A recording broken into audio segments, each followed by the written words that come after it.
Now I know what you're thinking. That's not a battleship, that's an aircraft carrier. And you'd be right, but don't let me stop you from complaining about it in the comments section. Now, that might not be a battleship, but this is a boombox. This is a JVC PC-70, and currently I have 3 of them. But this one is very special in that it has been slated for use on the USS Saratoga aircraft carrier. And today, I'm going to show you how to fix the belts in this and show you around one of the most well-rounded boombox I've ever had. And here it is, the JVC PC-70. Now, before we get started, you're going to need 3 rubber belts in order to fix this boombox. Now, what a lot of sellers do online is they'll give you the kit of belts that you need to fix this, but they won't tell you the dimensions, and then they'll sell it to you at an inflated price. So I've fixed this boombox so many times, I now have the dimensions for fixing this. So if you'd like to go online and just order these individual belts, you will save yourself a lot of money. And before I start tearing this thing open, I just want to show you exactly what I'm seeing that tells me that this is a military boombox. Here's a sticker on the back saying that this boombox conforms to NavShip's Technical Manual Chapter 300, and it conforms to the military code required for this to be brought on board. As you can see on the date, it was conformed in 16th of April of 1985. Now, some of the information that I've looked for to learn more about this hasn't really told me much. What I think is this was just some sailor's boombox that he wanted to bring on board, and they had to make sure that it conformed to the military code. Now, why I think this is a great boombox for use on a military ship, it has shortwave radio, and it can pick up signals from all around the world. In addition to that, it can record to cassette. So if you're recording, dialogue or having a conversation with someone, this is actually a great piece of equipment. It has a built-in microphone. It can be plugged into external microphones here on the top through a 3.5mm jack.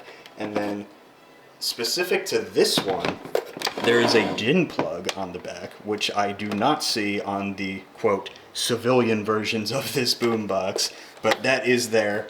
And you can also plug in a turntable on the back here if you so wish. So this is actually an incredibly rounded boombox in such a small package that does quite a bit. So this is a very great boombox for having in the middle of the ocean, when you want to listen to music or use it for work. So an interesting feature on this boombox is these speakers on the side are actually removable. They have a little 3.5mm jack right here, and then they clip off and slide out. So you could actually leave this plugged in and get, a good bit of audio separation between your left and right channels if you leave that in here. And, really just make a wide sounding interface on the boombox. But to begin, I'm going to start by taking these speakers off, and that's going to get us into the center module. And before I go any further, I'm actually going to take off this little tuning knob here, these 2 selector switches, if I can get it off, and then these 2 volume sliders. And then this will allow me to open up the unit without any interference. Now, the first thing I'm going to do is I'm going to take a Phillips head screwdriver, and I'm going to remove 1, 2, 3, 4, 5 screws from in here.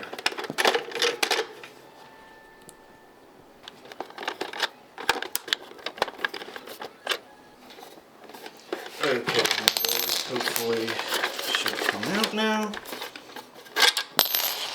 And make sure to keep track of the screws. Additionally, you're going to want to take out this and this screw right here. That's going to let you take the back fully off.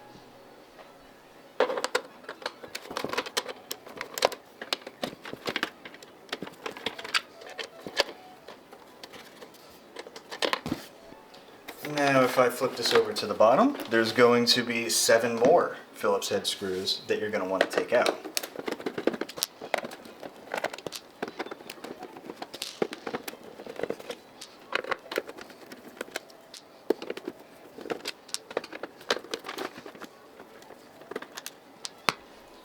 Now this whole thing should be able to slide out from the back, and that will fall off, which is fine. This is what we want. Oh Lord. Okay, so this whole thing just came apart, which is again what we want. So now I can show you the insides of this boombox, and it looks quite nice. Actually, it looks very dusty, but that's to be expected. So here's what the inside of this boombox looks like. I'd like to take this thing off. Unfortunately, it doesn't really come off without having to unwire and desolder everything. So I can just show you. This is the cassette deck that we're trying to get to. We're going to have to take the front face off. But here is the antenna for the FM AM shortwave radio. That's all fine and well. We're not really going to touch that. And then you can see in here, you know, the logic boards and the transformer right there. So now I'm going to show you how to get this front face off so that we can get to the cassette deck. So I just kind of moved this back plate over. I didn't unwire anything. I just kind of pushed it backwards and then rested the machine on top of it. So this screw right here is what we're trying to get to. This one right in the middle of this deck right here behind the transformer. And then there will also be this screw here on the side. This one right here. These are the two screws that will allow you to take the face off. And we already took those little knobs off the front at the beginning, so we shouldn't have any sort of interference getting this off.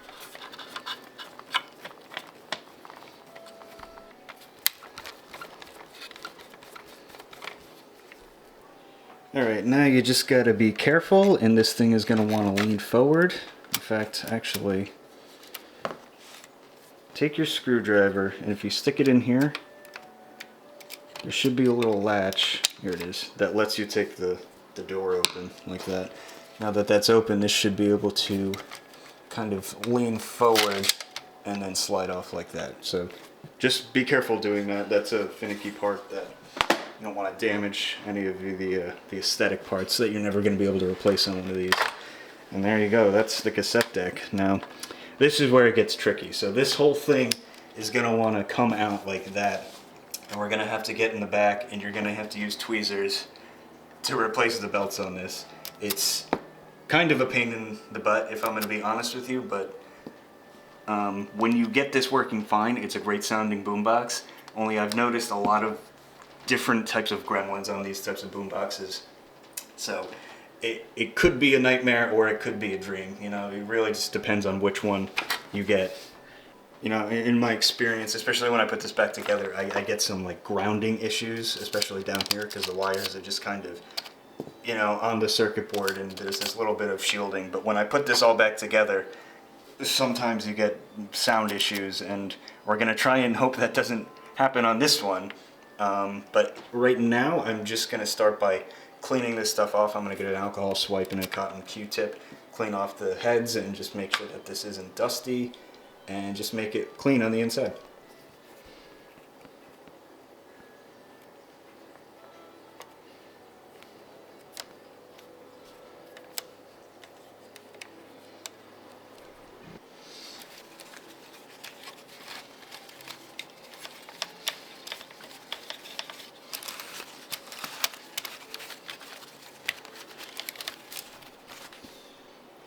Alright, now that that's clean, I'm going to remove this belt that's right here. It should be able to come off just like that. And then I'm going to remove these 4 Phillips head screws on the side holding in the cassette deck itself.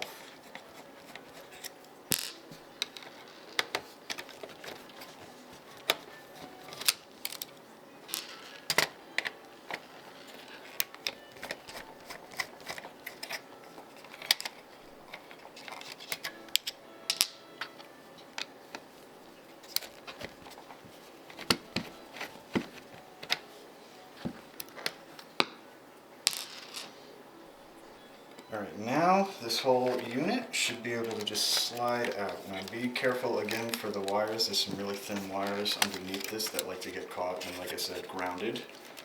So as long as you're just careful working the motor out from the back here. So you can see the motor likes to get stuck on this little piece. Oh boy.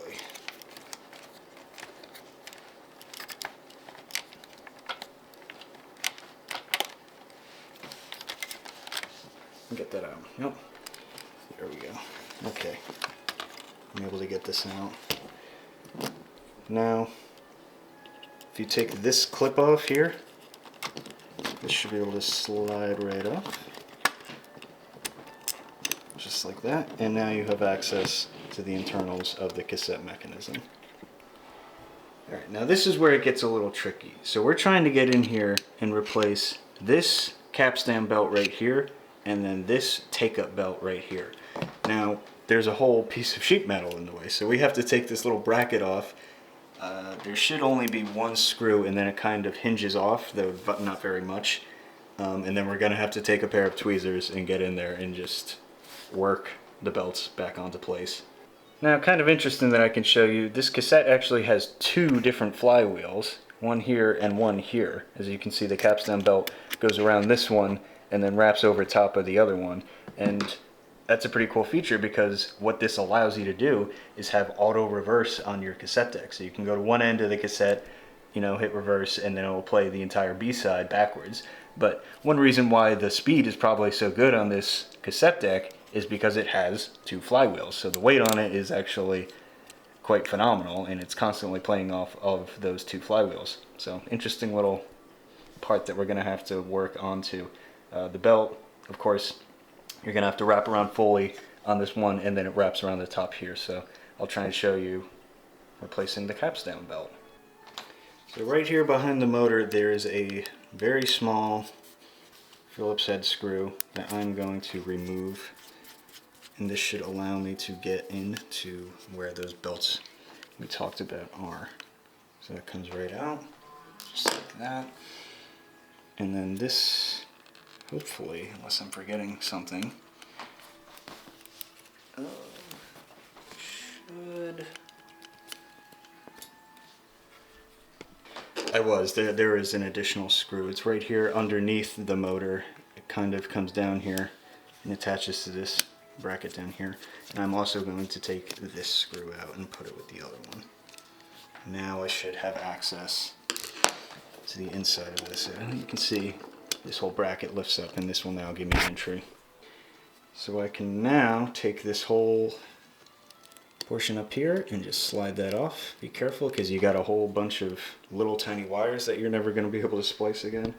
And now I can show you what we're working with. So here's the two flywheels that I was mentioning.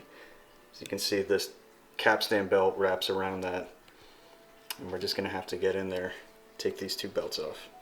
And just so you can see what's going on, this take-up belt goes around these two wheels here and then wraps underneath this flywheel. There's another pulley on the bottom of that. So I just wanted to show you exactly where this belt is going in case you're not seeing that. So I'm now just going to try and take this belt off here, because why not? I'm going to take that off there. And then this should be able to just wrap out the top here. Yep. There you go. So that's the capstan belt off. And then I believe to get this other one off, you might have to lift this. I don't remember actually. Yeah, I think what I can do is I can just take this belt and then pull it underneath like this. And then hopefully this should allow me, yeah, there we go. It comes off that way. Then to get them back on, you just do it backwards. Now I'm going to try and do it on camera, but no promises. It's going to be tough to show, but I'm going to put this new belt back on. I'm essentially just doing this backwards from the way I took it off. And I'm just going to slide it in there and then try and feed it underneath this bracket and put it back onto these wheels that they were on originally.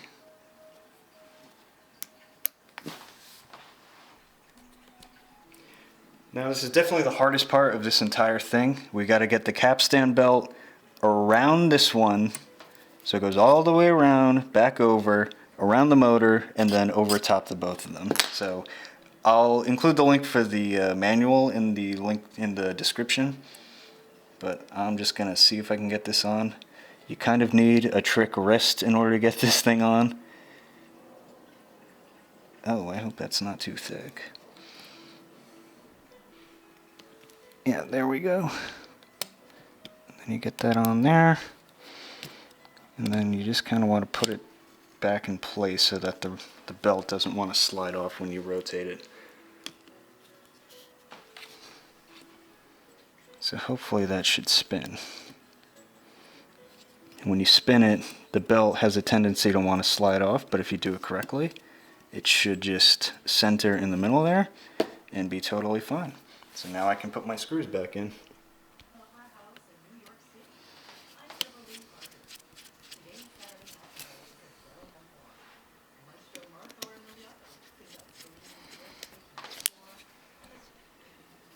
Okay, don't forget to put this little clip, plug this back in before we start reassembling this thing. Make sure that's all the way on. And then I'm going to try and carefully put this carriage back into the boombox like that. And then make sure all the screw holes line up with the... Okay, once you make sure everything's all lined up, just put those 4 screws back in. And make sure you don't get any pinching or anything like that, and just make sure it goes in smoothly. Don't force it. Okay, now this isn't exactly the most recommended thing to do, especially when the cover's all opened up like this, but before I put everything back on and waste my time, I want to make sure that the cassette deck's actually working. So I have it plugged in. Don't electrocute yourself. I have the speakers plugged in. But it sounds like we're getting pretty good sound from both speakers. Yep, that sounds good. So like I showed you earlier on the bottom here, this shielding is sometimes a problem. Sometimes one of the speakers will go out and you'll only get like the left channel, for example. If you play with the wires underneath here, sometimes the sound will come back, and as long as you make sure you're not making any, like pinching any wires or grounding any wires or anything like that, you should get both sounds. But if you're not experiencing sound from one side, play with that, and that might be the cause of your problems. Otherwise, this one is working well right now. And before we patch everything up, make sure you take your counter belt here. And you're just going to want to hook it on that belt. And then wrap it around the take-up rail. And we're good to patch this thing up. So I got my freshly cleaned fascia here. Just going to slide this back on. And then we're going to put those 2 bolts that we took out right back in there.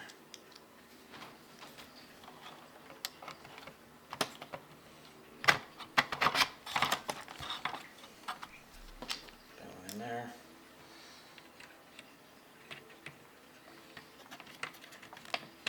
And that one in there. And just tighten those up and make sure not to cross the threads. I like to put all these outer shells on simultaneously, the top and bottom here. So again, you just want to go slow, make sure everything's lined up. Flip this forward. Put this back on. And then when you're confident it's all lined up, then you can go put your screws back in.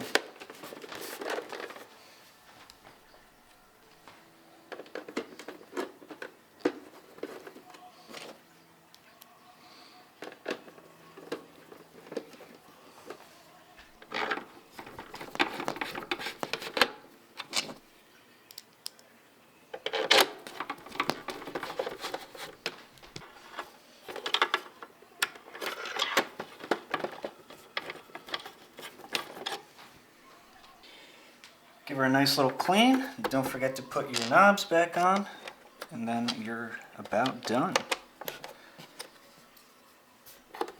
So I'm going to put this back together. Well, now it is back together, and I'm going to show you some of the features on it.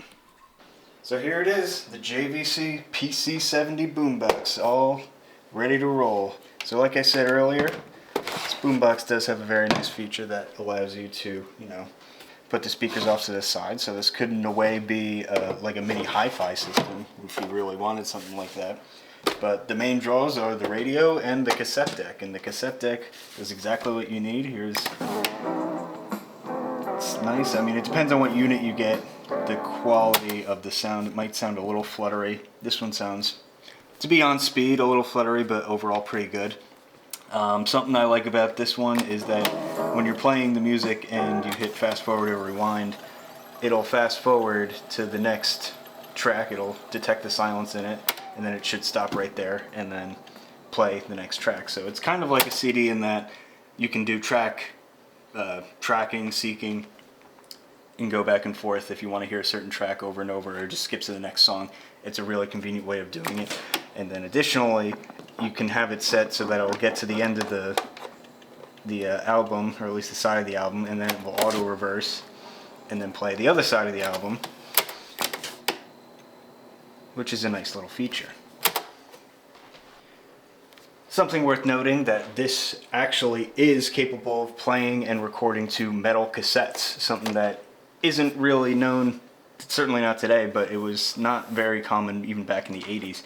It was for only really high quality cassettes, but this one is capable of doing it. It also has a graphic equalizer. Personally, I haven't really heard much of a difference by using this. It's very minute, but it's nice that it's there, at least aesthetically. It does do something, but again, I really have yet to hear much of a difference concerning that, and it's nice. I mean, it's got a tape counter for doing that, but that's the cassette deck in a nutshell.